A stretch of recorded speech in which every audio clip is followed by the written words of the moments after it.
Assalamu alaikum wa rahmatullahi wa barakatuhu. Masu kallon mu da sauraron mu barkanmu da warhaka. Barkanmu da sake saduwa a wannan kafa ta mu ta Asalis Livestock and Veterinary Services, wadda take kawo muku dabarun kiwo na zamani, kama daga kiwon tsuntsaye, abinda suka shafi kaji, geese, agwagi, har da ma jimina da su ɗawisu. Sannan muna kawo bayanai a yadda ake kiwon shanu, awaki da tumaki, har da ma sauran wasu nau'in dabbobi. Kamar yadda za ku gani, ina tare da wani bawan Allah wanda ya kawo ni filinsa yau, wanda yake so ya establishing gona. Kamar yadda za ku gani a YouTube channel namu, muna ba da consultancy services, sannan kuma muna bayani yadda za a fara gona daga scratch. In kun kalla, wannan fili ne da ya saya yake so ya gidan kaji, wadda a yau mun ba shi shawarwari.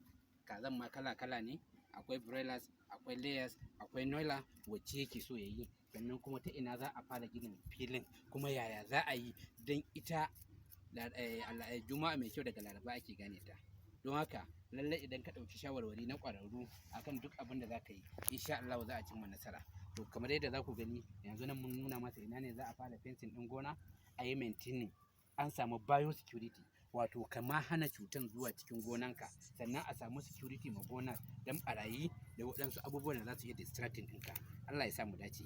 Don neman ƙarin bayani kuma don neman shawarwari akan kiwon kaza mai riba ko kiwon dabbobi masu riba, za a iya tuntuɓar mu ta number wayanmu 07061005752. Idan wannan farkon ganin ka kenan da wannan bidiyo namu, muna buƙatar kai mana subscription a YouTube channel namu, wato Asalis Livestock and Veterinary Services. Allah ya sa mu dace. Assalamu alaikum.